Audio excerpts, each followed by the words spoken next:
Vamos iniciar então, agora propriamente dita, a série de mensagens do mês de missões estaduais. Março, nós falamos sobre missões mundiais. A gente ouve, a gente se envolve e a gente ora, oferta, a gente faz muita coisa para promover as missões dos batistas no mundo, batistas brasileiros. Temos mais de 2.000 missionários brasileiros, batistas brasileiros espalhados pelo mundo. E nós temos em setembro a campanha de missões nacionais. Nós temos também mais de 1.000 missionários espalhados pelo Brasil em vários projetos coordenados pela Junta de Missões Nacionais. Agora, em junho, nós falamos e focamos nas missões estaduais. Como nós vimos no vídeo, pastor Alípio é o nosso executivo, pastor Joelito é o nosso presidente, e eles trouxeram essa proposta de campanha para nós. Somos um na proclamação do reino em São Paulo. Esse é o tema, e para nós ficou fácil, porque a gente já está falando de unidade desde novembro. Então, desde novembro, a gente já está ouvindo sobre unidade, a importância da unidade, temos que ser um, temos que nos unir. E aí, quando sai o tema da campanha de missões estaduais, a nossa surpresa é que a convenção está falando a mesma língua que a PIB-Itaim. Então, nós vamos continuar falando dentro do tema anual, falando agora com a proposta de missões estaduais. Temos que ser um na proclamação do reino. Domingo, a gente ouviu, a introdução dessa série, que nós temos que ser um para que o mundo creia, para que os paulistas creem, para que todos os moradores do estado de São Paulo creiam. Nós temos que nos unir e avançar como igreja, para que todos creiam que Ele é o Filho de Deus. E aí, então a gente vai dar sequência nesse tema. Nós vamos ver hoje que somos um contra o diabo. Depois nós vamos ver no domingo, somos um para que todos ouçam. Somos um contra a solidão. Dia 12 de junho, quarta-feira que vem, é Dia dos Namorados. E o tema do culto é somos um contra a solidão. Vamos trabalhar esse negócio aí. Somos um para proclamar o reino em São Paulo. Vamos receber no outro domingo, dia 16, o pastor Marcos, do Motoclube Abençoados. É um projeto missionário da nossa convenção de São Paulo. Somos um contra a indiferença, somos um para acolher, somos um contra o ativismo e somos um para anunciar até que ele venha.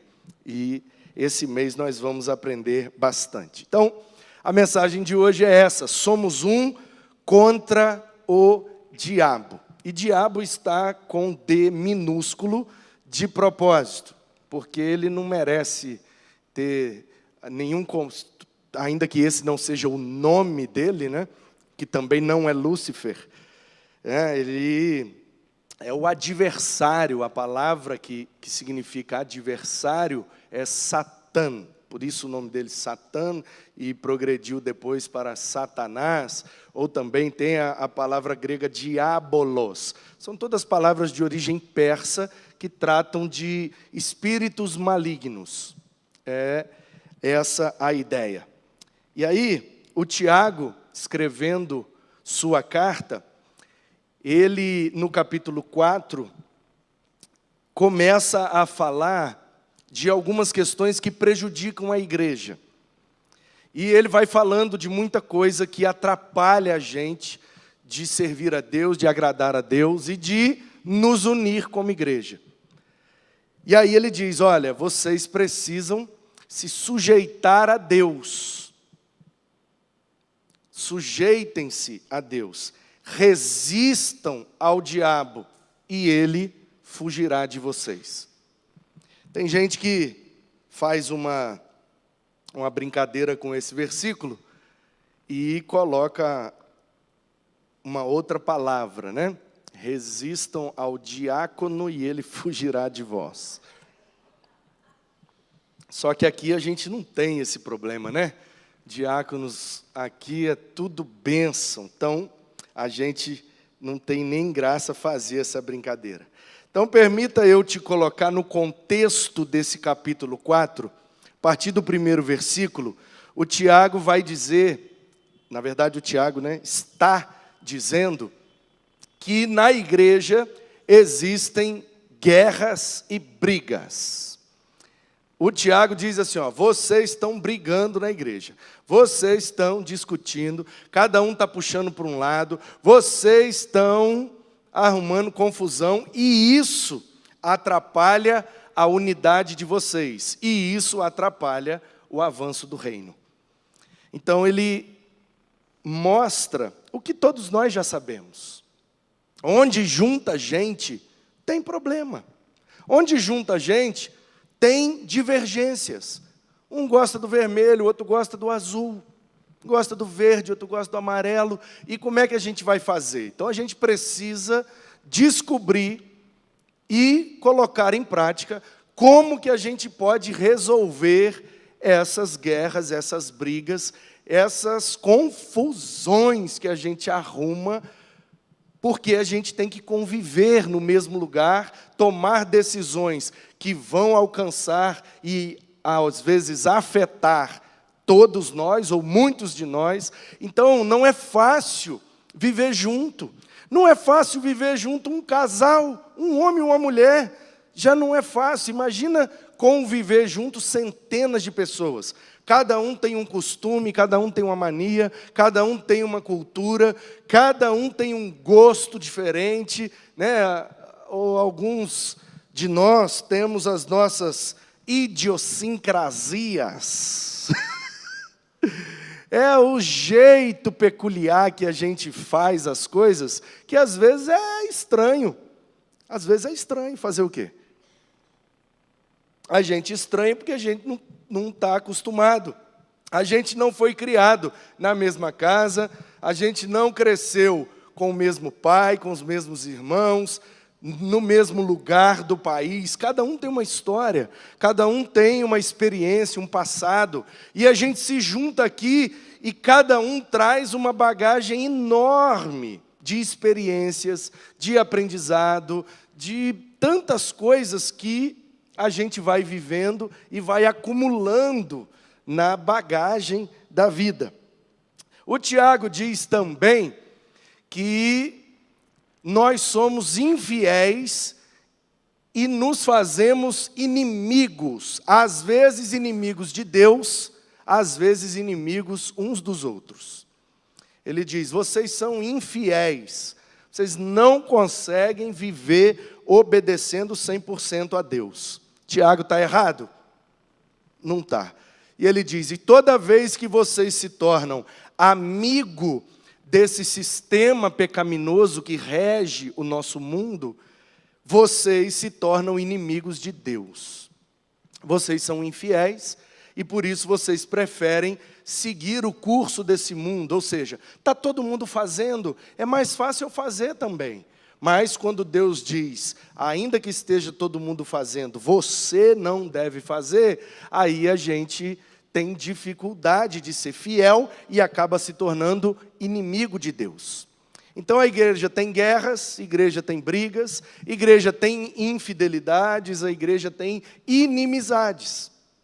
E ele diz que muitos problemas que nós vivemos é porque a gente quer viver baseado nos prazeres e a gente é muito egoísta. Então eu quero que o meu gosto prevaleça. Eu quero que a minha opinião prevaleça.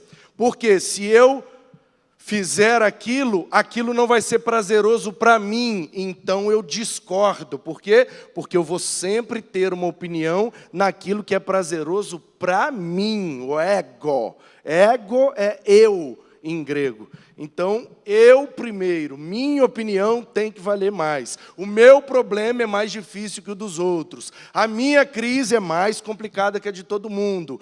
A gente começa a pensar no nosso prazer, fugir da dor, e aí a gente vai se relacionando na comunidade, porém de forma individualista.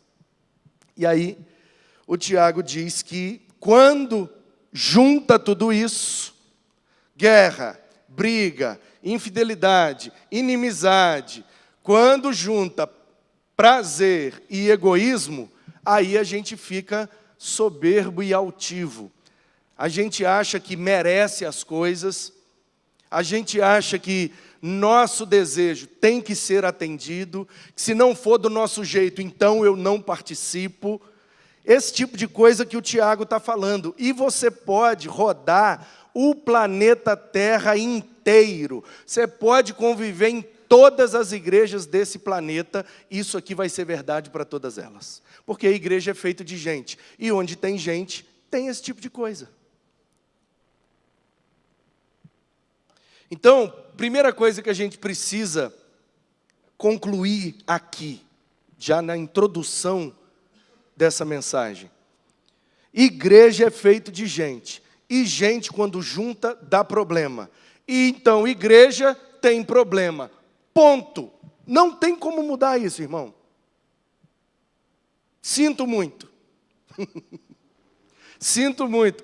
Gostaria de ser um pastor perfeito, mas não vou conseguir. Então, de vez em quando a gente vai entrar na guerra, de vez em quando nós vamos brigar, de vez em quando eu vou ser inimigo seu, de vez em quando eu vou querer meu prazer, então vou querer que a minha opinião prevaleça sobre a sua. Às vezes eu vou ficar soberbo, altivo, eu sou o pastor aqui, acabei, falou, está falado.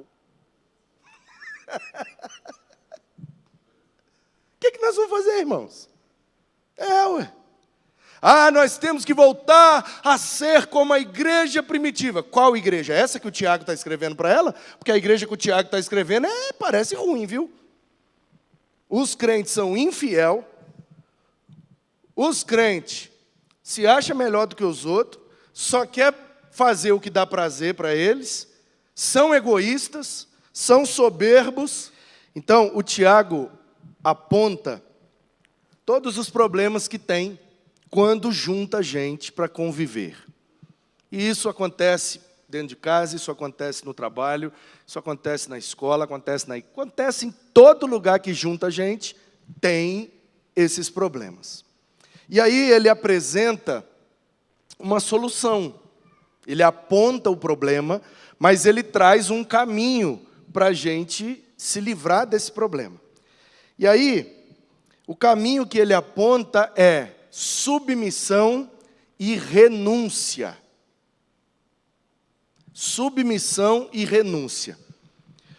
A tese do Tiago é: se todos estiverem dispostos a se submeter, a gente acaba com as guerras, com as brigas e com a infidelidade, com as confusões todas que a gente arruma, se a gente estiver disposto a submeter.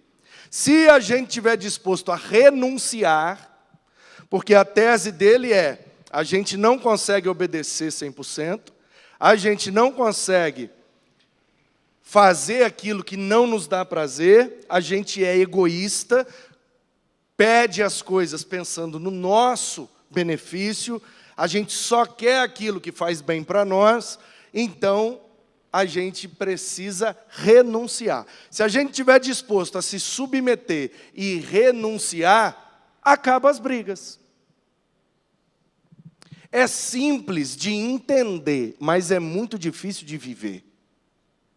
Porque a gente não quer se submeter e a gente não quer renunciar. A gente quer prevalecer sempre. Sempre.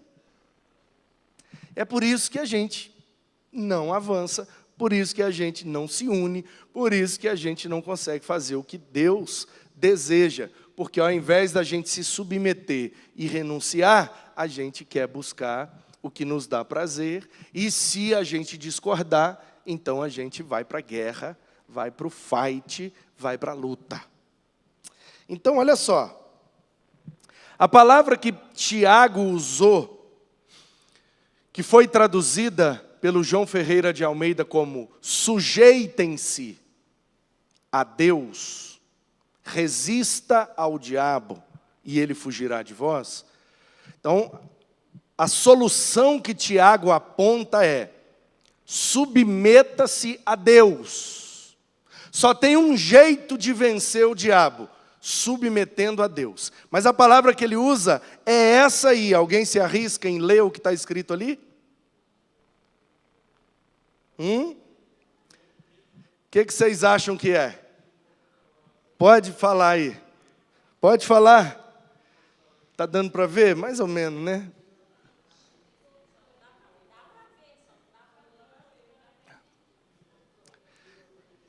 Como é que é? Ironite. Ficou boa essa, hein? Fala, Gustavo. Você acha que está escrito o quê? Inotainte. Chegaram perto, só que não. Hipotagete. Lembra da aula de grego, não, do ano passado? Rato é pato, pato é rato. A letra que parece um R é o pi. A letra que parece um P é o R. Então é hipotagete. Essa que parece um, né, é um G mesmo ali, o gama. O que parece um N é o E. Seria o, né, o E fechado. Tem um E fechado, um E que é aberto. Então é hipotagete. É essa palavra que Tiago colocou na carta, que o João Ferreira de Almeida colocou em português como sujeitem-se. Hipotasso é o verbo, sujeitar. Hipotagete é sujeitem-se. Vocês precisam se sujeitar. Então, olha só, se você abrir um dicionário grego, se você for lá no dicionário e abrir nessa palavra, os possíveis significados dessa palavra são os seguintes: subordinar, obedecer, submeter, render, ceder, cooperar ou até levar carga.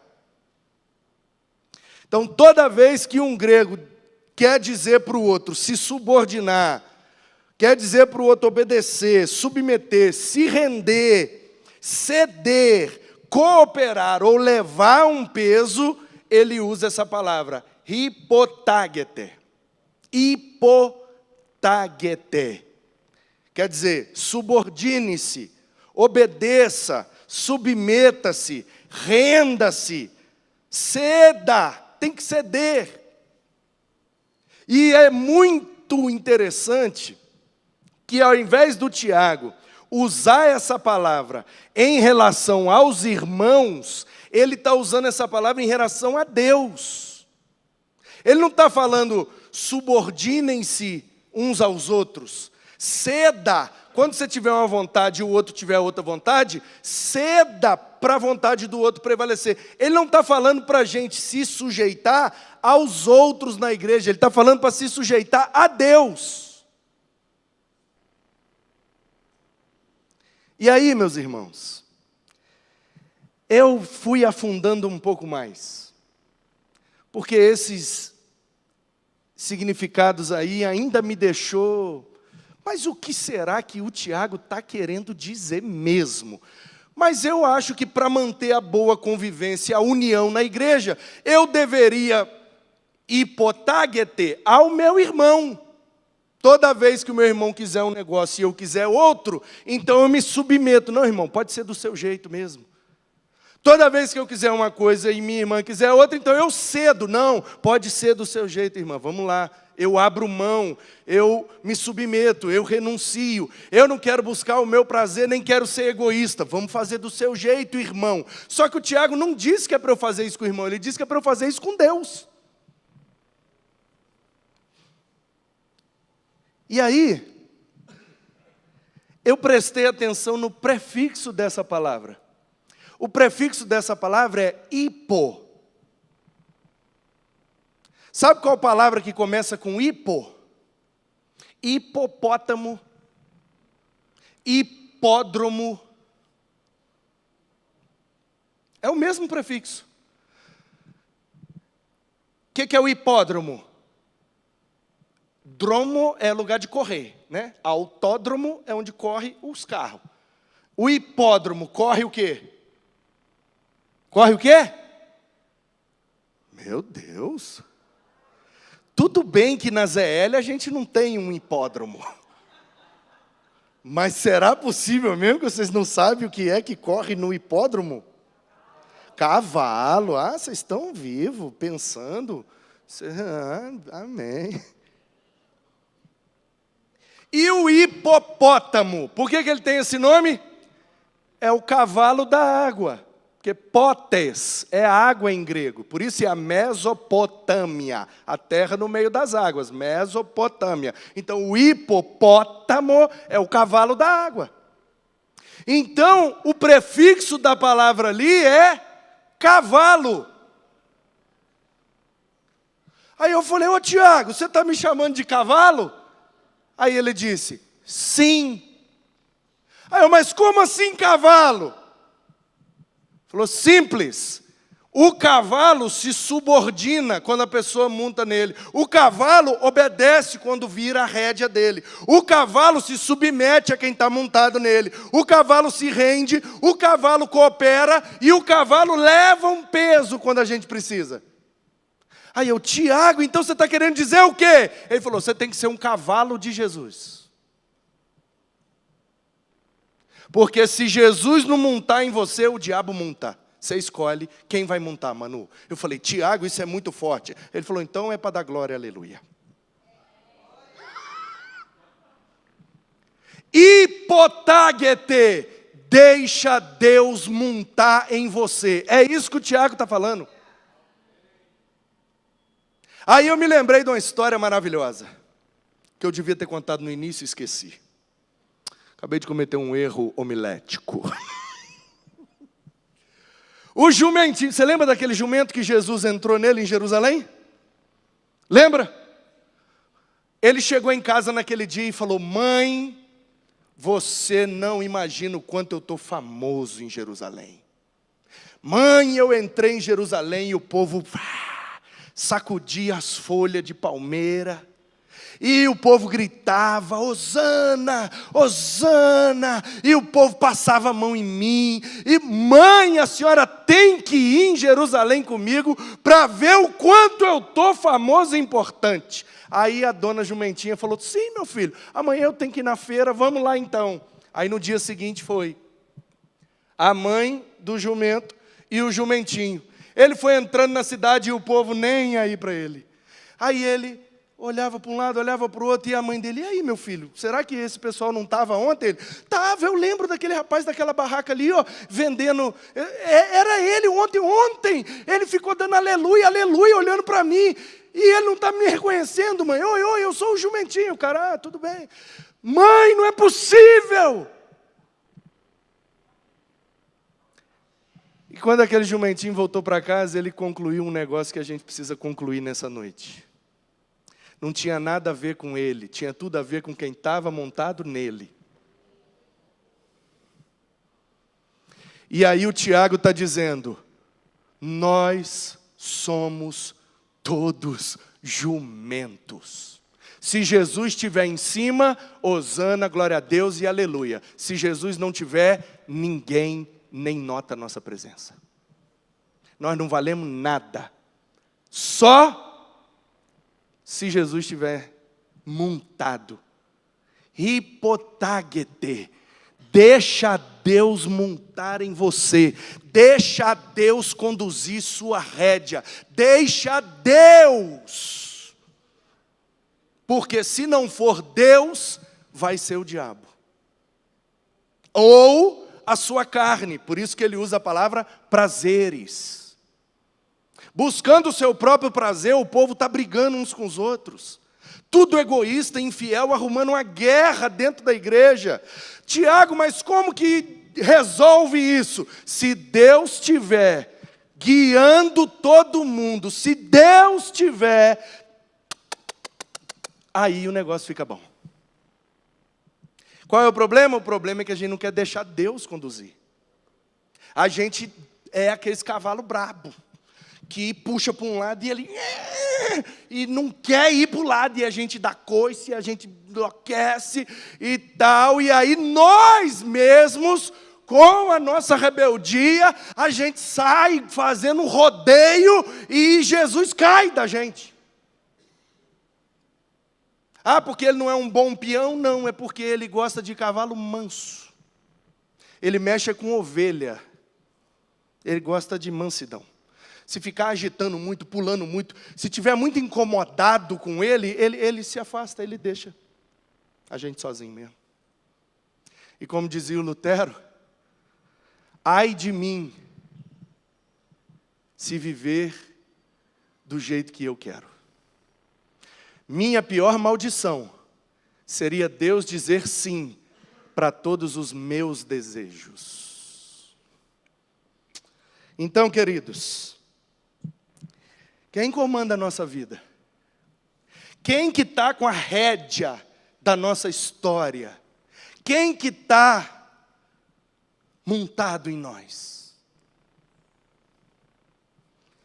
Você sabe que eu fui criado no interior de Minas, em Tombos. E lá tem uma expressão que muita gente usa. Quando uma pessoa é muito rebelde, muito bagunceira, fala, esse menino está com o diabo no corpo. Está com o diabo nos coros. Essa expressão significa, o diabo está montado nessa pessoa, e pelas atitudes dela, parece que é o diabo que está conduzindo ela.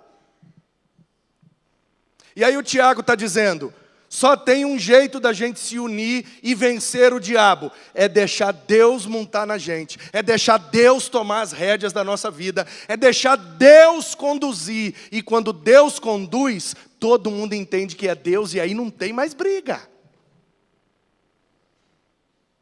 Então qual é o segredo, irmãos? O segredo é cada um de nós deixar Deus tomar as rédeas. E aí a gente vai conseguir se entender, a gente vai conseguir crescer, a gente vai conseguir fazer missões, a gente vai alcançar o estado de São Paulo, mas enquanto Deus não estiver com as rédeas da nossa existência nas mãos dEle, a gente vai continuar brigando e egoísta. Portanto, a gente precisa nessa noite tomar essa decisão aí. Quem comanda a nossa vida? São os prazeres? Que é que manda na gente? Eu tomei uma paulada dessa aqui, vou repetir porque tem gente nova aí e sempre vale a pena. Há 7 anos atrás, eu estava no retiro de pastores, lá no Parque do China, no Espírito Santo. Fica na BR-262, indo de Vitória para Belo Horizonte, no município chamado Domingos Martins, serra, alto, bem frio, é tipo um Campos do Jordão, tipo um Atibaia, tipo assim. E aí você sai da 262, uns 5 quilômetros, e chega lá nesse sítio, maravilhoso, é um resort.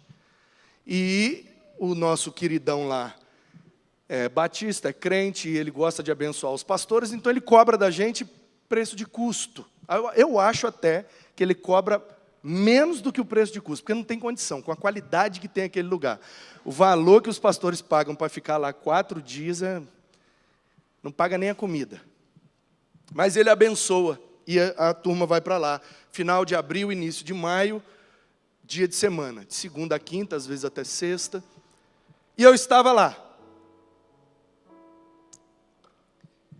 E eu tomava muita Coca-Cola. Mas muita mesmo. Depois o Manuzinho fala para vocês o quanto que era. Eles praguejavam demais. Todo dia que ia na rua tinha que trazer fardo de coca e subir escada com fardo de coca, era tenso. E aí eu estou lá no Parque do China, retiro dos pastores, pá. E aí fiquei, tem um lugar lá que tem uma piscina, né? Piscina aquecida, é coberta e tal, tem umas jacuzzi, né? É top. Aí eu estava de costa para a janela e lá dentro é tudo iluminado, é coberto, a gente conversando, eu não percebi que anoiteceu. Papo vai, papo vem, um monte de pastor lá. E aí alguém passou lá fora e gritou: "Ô, seus pecadores, vocês não vão para o culto não?" E aí eu olhei para trás e percebi que já tinha anoitecido. Saí da piscina correndo, fui no quarto, enxuguei mais ou menos, botei a bermuda, a camiseta, e fui para o refeitório, lá o restaurante, que é maravilhoso também, e comi lá um negócio rápido, um bife com qualquer coisa, rapidinho, e fui para o culto. Era um pastor dos Estados Unidos, estava pregando uma série de mensagens, eu estava gostando, eu não queria perder, e subi correndo para o auditório, e aí teve representação denominacional, e fulano de uma junta, da outra junta, não sei quem, de não sei o quê, aí foi, depois aí cantou e não sei o quê, e depois passou para o homem, já estava tarde, o homem rasgou, foi até quase meia-noite. E eu, com aquela janta, e eu não tomei, não bebi nada, eu saí correndo porque eu não queria perder a palestra. E eu fiquei a palavra inteira do homem meio regurgitando assim, meio... Faltou, né? Que a coca dá aquele... E eu fiquei... doido para o homem acabar logo e eu correr lá para o restaurante e me dar logo uma coca. Só que o homem demorou, o restaurante fechou. Quando eu cheguei lá, tudo fechado, eu já tremendo. E a menina, minha filha, em nome de Jesus, pelo amor de Deus, uma latinha só. Ela, não, senhor, já está fechado, não tem acesso lá, pelo amor de Deus, pode falar com o Chico, fala com quem você quiser, fala que é o Manu. Não tem como não. Aí eu comecei a mandar mensagem nos grupos e bater na porta dos quartos, dos chalé. Alguém tem uma coca aí, pelo amor de Deus? E eu e a minha galera da matriz, aqueles que vieram aqui na minha posse, e já voltaram outras vezes, eu cheguei no quarto, estava todo mundo lá, eu falei, aqui, eu vou ali buscar uma coca.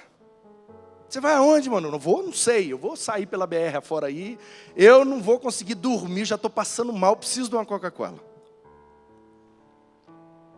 E aí eles animaram e tal, então vamos dar um rolê, Aí entramos no carro e fomos. Chegamos na BR, será que para cima ou para baixo? Onde é que está mais...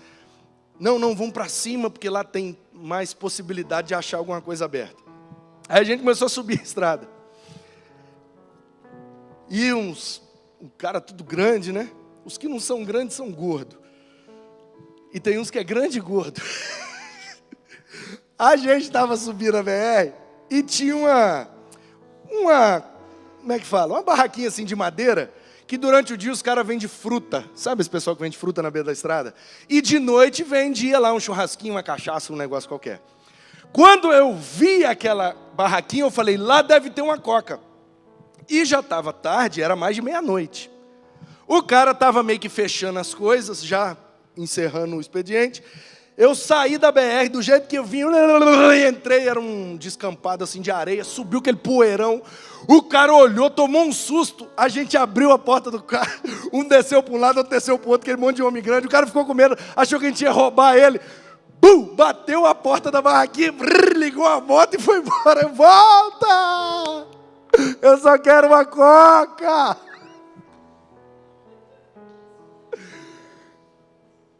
E eu falei, não, peraí. Eu vou... Deixa eu puxar na minha memória aqui. Eu acho que eu sei abrir esse negócio. E eu falei, eu vou abrir o negócio. Aí os caras, Manu, você é doido? Eu falei, não, eu vou abrir, vou pegar, vou deixar o dinheiro aqui para ele. Pois eu fecho e deixo o dinheiro aí, igual na Suíça. Você pega o negócio, bota o dinheiro, todo mundo é honesto. E aí, eu não consegui abrir a porta da barraquinha do homem. Então vamos embora, eu subi. Irmãos, eu andei mais de 40 quilômetros. Até chegar na cidade Venda Nova do Imigrante, a rodoviária aberta. Eu parei o carro e desci, igual um doido, já babando. Ai, quando eu olhei, tinha aquela de vidro de 1 litro. Toda russa, assim, esbranquiçada por fora. de vidro. Eu falei, me dá, meu filho, me dá, me dá. E falei, aí os caras vieram, eu peguei a de vidro de 1 litro. Sentei, botei a cabeça na parede e comecei. Aí os amigos já mandando, me vê umas 5 dessa de 2 litros aí, quem vai querer levar? Pode separar aí, começaram a comprar uns negócios. Quando eu terminei de beber aquela coca, uma sensação de relaxamento, formigando, da cabeça aos pés, assim, ó.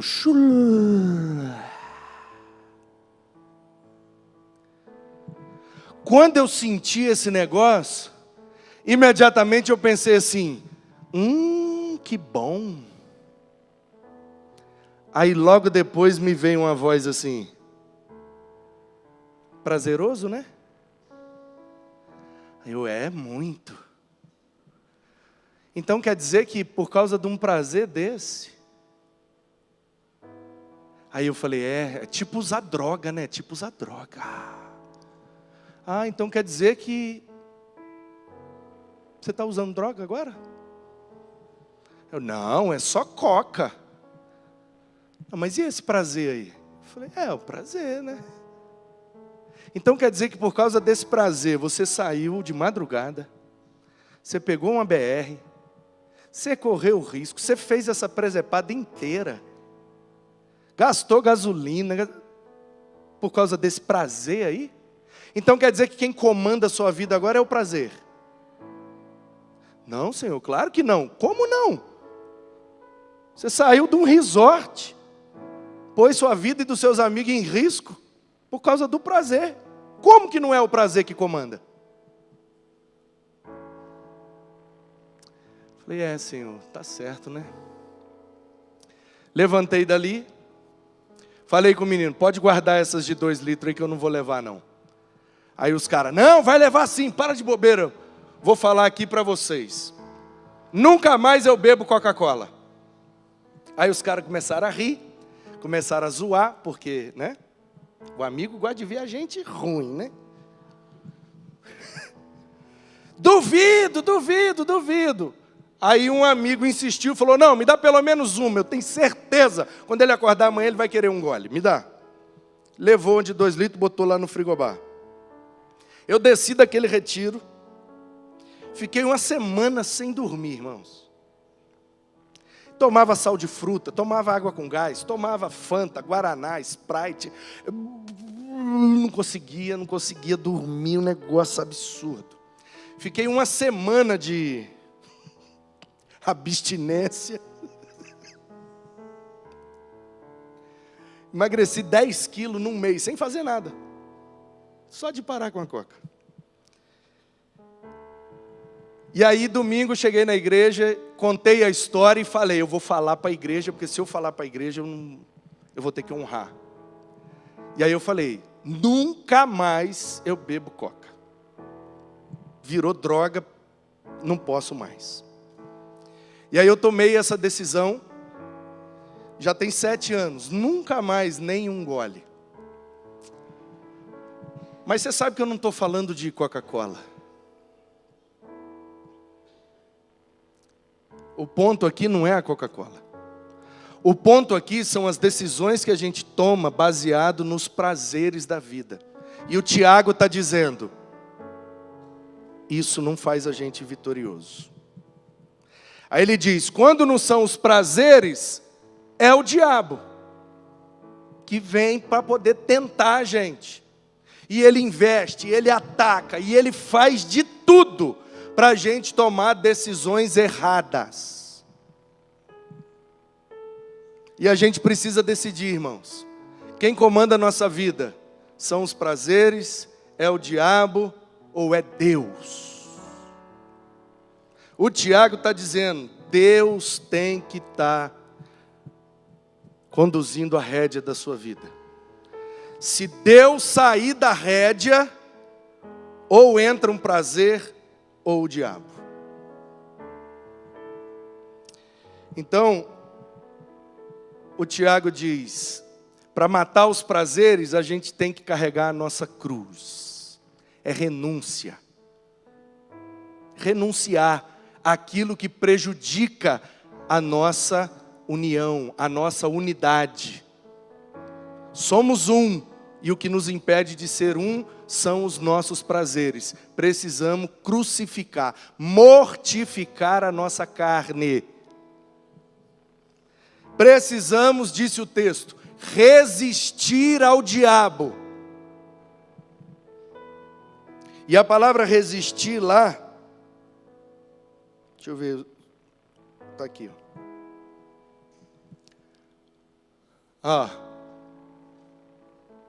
Hipotagete hosto teos. Sujeitem-se a Deus. Deixa Deus montar vocês. Aí olha lá, antistete de to diabolos. Anti quer dizer contra, anticristo, aquilo que é contra as coisas de Cristo. Antistete quer dizer, se coloca contra o diabo. Resista a ele. Empurra ele para lá. Ele vai para cá e você resiste. Seja contra ele. Seja um anti-diabo. Tem o anticristo, então o crente tem que ser anti-diabo. Contra tudo que ele propõe, contra tudo que ele faz. A gente precisa, irmãos, se posicionar baseado na palavra de Deus. As portas do inferno não prevalecerão. Porta não é instrumento de ataque. Porta é instrumento de defesa. Portanto, quem ataca é a igreja. Quem avança é a igreja. E a porta do inferno não resiste. A gente invade. Então a gente precisa deixar Deus comandar a nossa vida. Resistindo ao diabo. Nós vamos nos unir, nós vamos avançar, e as portas do inferno não prevalecerão. Tira da sua cabeça esse negócio que o diabo está furioso com você. Você que está furioso com o diabo. Ele que não presta atenção não para ele ver se a gente não passa por cima dele. Não precisa ter medo, Jesus já prometeu. Pode avançar, que a porta de lá não aguenta a igreja. A gente vai arrombar e vai saquear. Não deixem o prazer dominar. Não deixem o diabo dominar. Só assim vocês terão vitória. Só assim nós seremos um para vencer o diabo. Vencendo os nossos prazeres. Submetendo, sujeitando, cedendo, deixando que a vontade do outro prevaleça, deixando que a opinião do outro sobressaia. Não é sobre mim, é sobre quem está montado em mim. Eu sou só um jumentinho. O dia que Jesus descer, eu não sou mais ninguém. Essa é a orientação do Tiago para nós. Se a gente quiser ser uma igreja unida, que avança, proclamando o reino em São Paulo, nós precisamos tomar essa decisão. Deixar Deus comandar as nossas rédeas. E não o prazer, nem o diabo.